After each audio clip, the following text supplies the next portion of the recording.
கதிர் திருப்பம் பற்றிய பல சுவையான தகவல்களை நம்மோடு பகிர்ந்து கொள்ள வருகிறார் இயற்பியல் துறை உதவி பேராசிரியர் அலி முனிசா அவர்கள். உடன் உரையாடுபவர் பிரபு அவர்கள். மேடம், இந்த சாலிஸ்டிஸ்னா என்ன?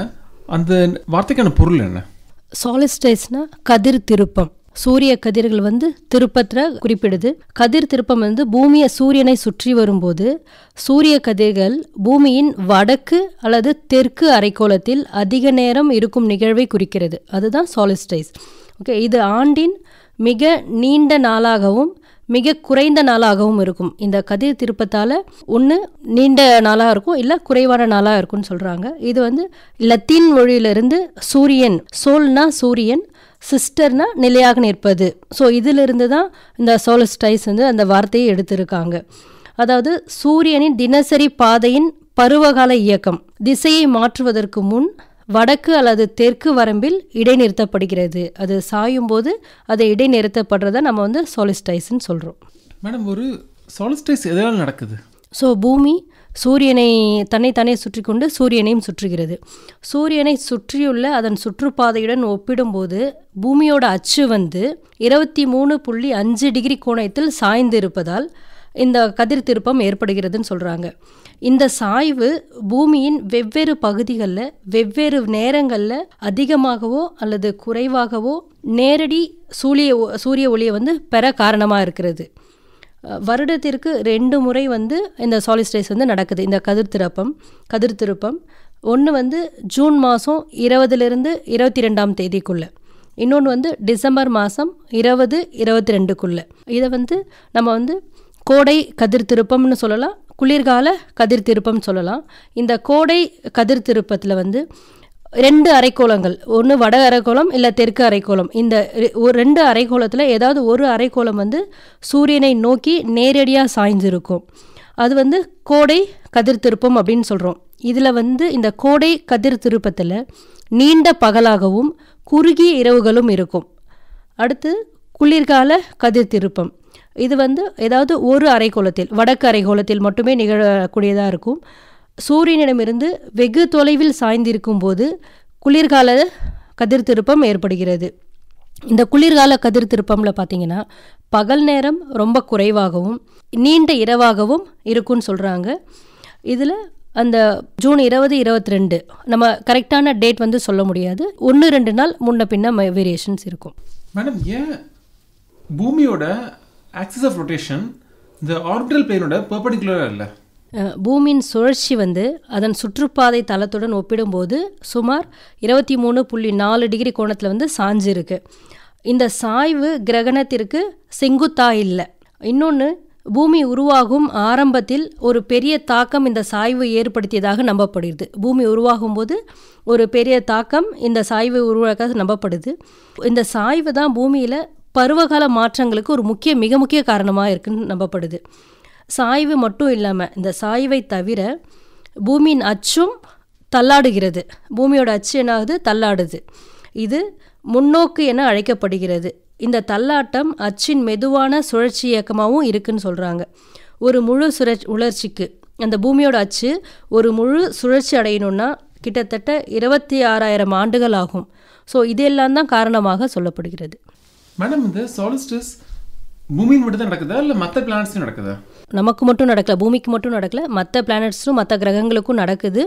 இது சூரிய குடும்பத்தில் உள்ள செவ்வாய், வெள்ளி மற்றும் வியாழன் போன்ற பிற கோள்களிலும் ஏற்படுகிறது. இது கதிர் திருப்பம் சம இரவுகள் அல்லது சம பகல்கள் எல்லா கிரகங்களிலும் ஏற்பட்டாலும் சந்திர இரவுகள், சம இரவுகள் பருவகாலங்கள் மாற்றத்திற்கு ஒரு முக்கிய காரணமாக சொல்லப்படுது.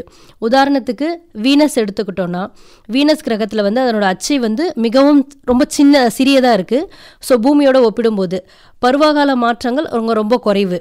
இப்போது பூமியோட அச்சு சாய்வு 23.4 டிகிரி சொன்னோம் இல்லையா, அதை விட கம்மியாக சாய்கிறதால வீனஸ்லேயும் இந்த சம இரவு சம பகல் நடக்குது.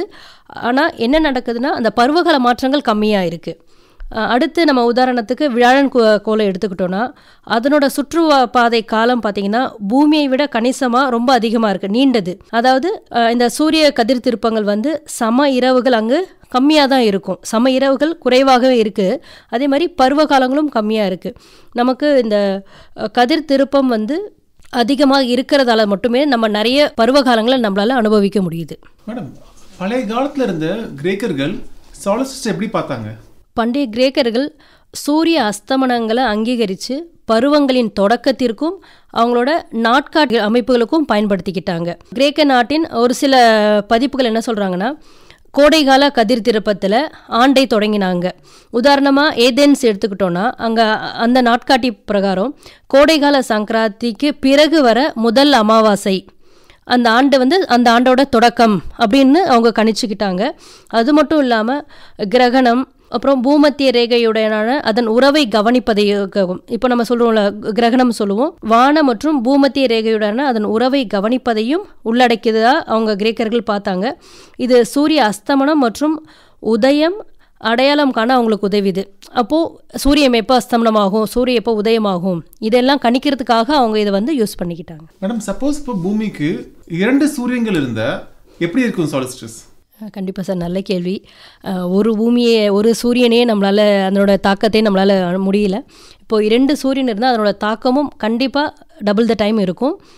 அதே மாதிரி 2 சங்கராந்திகள், இப்போது பகல் நீண்ட இரவு எல்லாமே 2 நடக்கிறதுக்கான வாய்ப்புகளும் இருக்குது.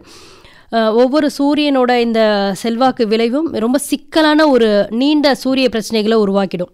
சூரிய அந்த கதிர் திருப்பத்தை உண்டாக்கிடும். இப்போ பூமியின் சாய்வு இருக்கிறதால, பூமியின் அச்சு சாஞ்சு இருக்கிறதால அந்த சாய்வால் நமக்கு 2 டைம் நடக்குது. ஸோ நீண்ட பகல் நீண்ட இரவு 2 டைம் நம்ம கோடை கதிர் திருப்பம் குளிர்கால கதிர் திருப்பம் நடைகிறோம். இதுவே 2 சூரியனாக இருந்தால் 2 டைம் நடக்கும். இப்போது நம்மளால் கரெக்டாக வரையறை பண்ண முடியாது. அதனால் ஏற்படுற விளைவுகளும் பார்த்திங்கன்னா ரொம்ப அதிகமாகவே இருக்கும். அதே மாதிரி பகல் நேரத்தோட கால அளவு மற்றும் இந்த பருவகாலங்களோட மாற்றம் இது எல்லாமே மொத்தமாகவே மாறுறதுக்கான வாய்ப்புகள் நிறைய இருக்குது. அதே மாதிரி சூரிய உதயம் மற்றும் அஸ்தமனம் நேரமும் பாதிக்கப்படும். 2 சூரியன் இருக்கிறதா இது எல்லாமே மொத்தமாக நமக்கு நல்லதுன்னு சொல்ல முடியாது. இதனால் ப்ராப்ளம்ஸ் தான் அதிகமாக இருக்கும். மேடம், அதே மாதிரி பூமிக்கு 2 நிலவு இருந்தால் எப்படி இருக்கும்? பூமிக்கு 2 நிலவு இருந்தால் அதனால் எந்த பாதிப்பும் அடைய போகிறதில்ல சூரியன் மாதிரி. பட் சூரியனோட தாக்கம் நம்ம அதிகமாக இருக்குது. சூரிய கதிர்களால் நம்ம பூமியை தாக்குறதால பாதிப்பு அதிகமாக இருக்குது.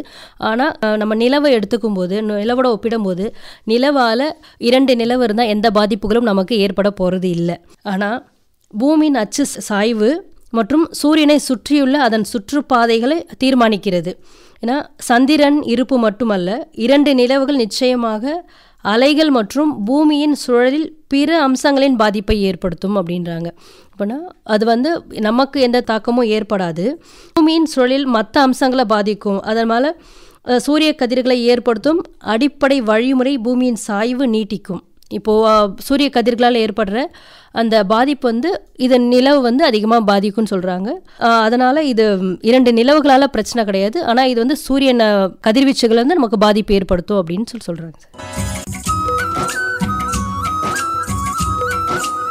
இதுவரை கதிர் திருப்பம் பற்றிய பல சுவாரஸ்யமான தகவல்களை நம்மோடு பகிர்ந்து கொண்டவர் இயற்பியல் துறை உதவி பேராசிரியர் அலி முனிசா அவர்கள்.